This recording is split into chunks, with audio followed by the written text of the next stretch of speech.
and there's just not one way of going about things, which is the whole point.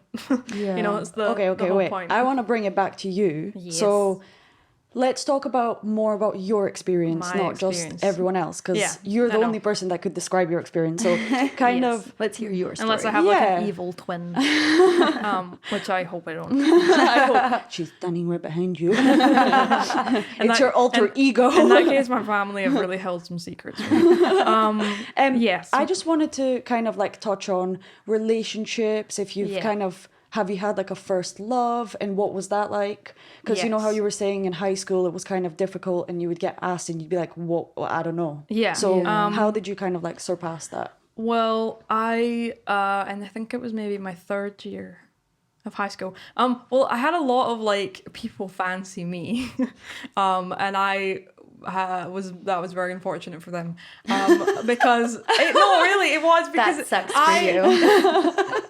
I love that. I never realized. I was just extremely oblivious. I think I was very stuck in my head a lot of high school. I was very quiet and very shy and like just in.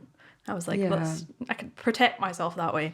And I think lots of people do that. Lots of people do it the opposite way also. But no, I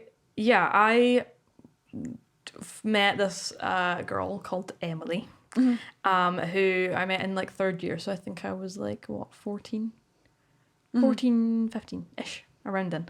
And I really liked her. And I knew that she really liked me. And but I didn't really ever really crush on people ever. I still kind of don't.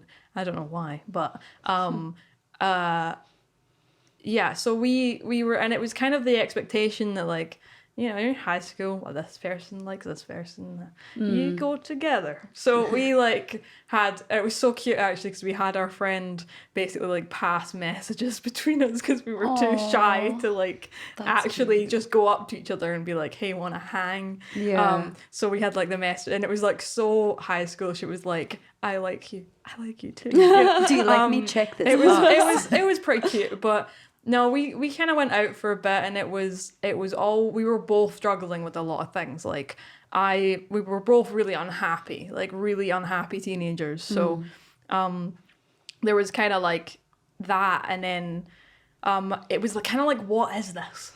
Like, am I a boyfriend? I don't know. Like, I don't think either of us were like, there was all these things, expectations of like, if you go out with somebody that you're like meant to have your shit together and you're meant to know what you are, and we just didn't. But like, she was so amazing because she was like, she always helped me with that. She like tried to help me figure out what it is that I wanted and what I was comfortable with. And we didn't go out for very long, but like and there was like drama, and it was high school and all that. But I think that like meeting her really helped like figure out a lot of things. We ended up not talking for a while, and then we were friends again, and we're best friends now. That's nice. We've been best friends for years. And that's nice. I think a lot of people were like, oh, you dated? That's so weird. And I'm like, we dated for like 2 months. And it was all very high schooly and dramatic. But I think like throughout like so many difficult times, I had Emily be like, help me, and I hope I helped her with things as well, because we were both like I said, sad teenagers. Yeah. But I think that just like sometimes like meeting people help you find out who you are. And when in my last year of school, I ended up going to counselling, and she always like supported me with that, and my family like supported me with that as well. And that helped a lot. Just like being able to talk to like a random person was really great. But I think the thing is, the counselling for gender is really bad, to be honest. Because the NHS has a service for it, but it's not uberly well funded, and it's very like the counselling was really good, but it's like a system, like, because they have a very long waiting list, and once you get on it, you do the counselling, and then you kind of have an expectation to move on medically. Yeah. So what's the counselling like? What do you have to do? Well, for a lot of trans people, like people they know what kind of like a sex change is, you know. Yeah. Well, for trans people, some people, like anyone, wants to change things about themselves, but not every trans person wants to do that. You know, like I said, none two are the same. Yeah. But you can pay privately, like the way you'd get a nose job. You know, Yeah. you can go and do whatever you want, but that costs an extortionate amount of money.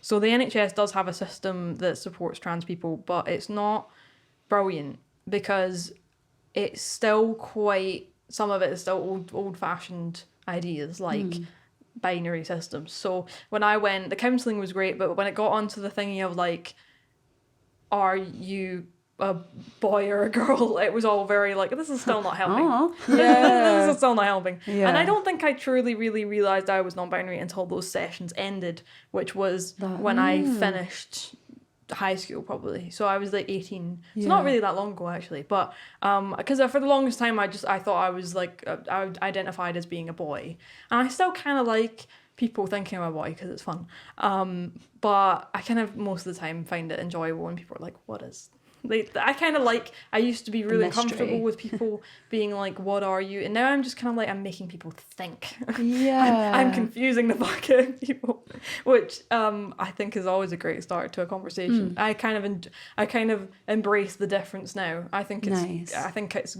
good thing. That's super uplifting. And mind you, I've not had a lot of malicious experiences compared to a lot of other people I know, so I've been incredibly lucky, and I think I'm at a point in my identity where if somebody was malicious, I'd be secure enough within myself to be like, well, screw you, you know. Yeah. But I don't think it was really until the counselling finished, because basically they want to know like what you want to get done, and I was like, I'm not ready for that shit, that's scary.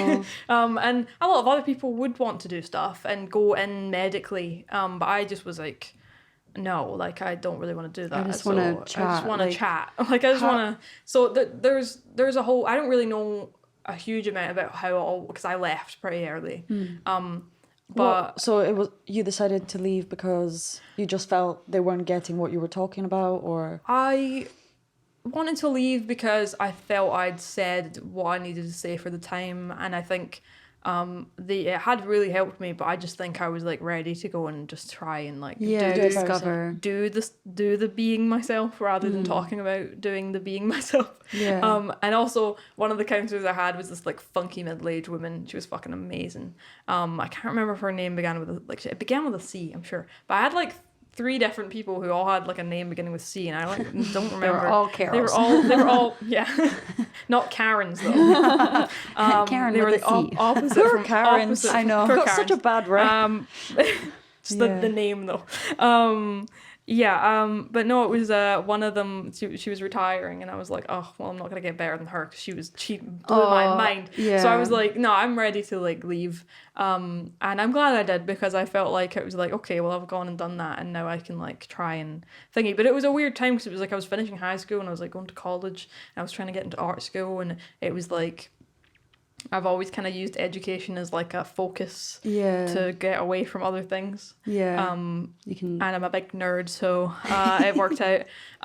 But yeah, so I had like, I think that was a really big thing, and I think like finding people who I could be comfortable with, and especially going to uni where there are a lot of people like me, and none of us are the same people, and I'm not friends with all these people just because they're like me, but it's just that way of being surrounded by like-minded people and being able, of course. and I think just like that environment compared to the environment I had in high school, it's just like a crazy difference, you know. And I think that like it's hard not to be quite happy being myself. Actually, my friend Rachel the other day was like, we were a bit drunk, but she was like, I'm so happy like to see you be yourself, like it's so brilliant. And I was like, wow, just having somebody say that to you, just like, doesn't that make you feel like somebody else is seeing how hard you're trying to like just authentically kind of be? And I think it's really hard to be authentically be, because if you're ever yourself, your little anxious brain always goes, Are you sure? Are you sure?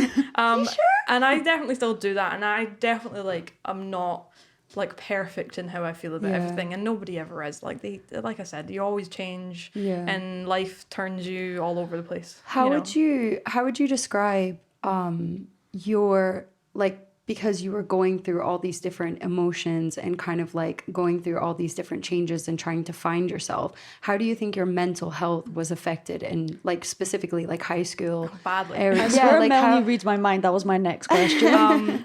Yeah, no, I had terrible mental health. I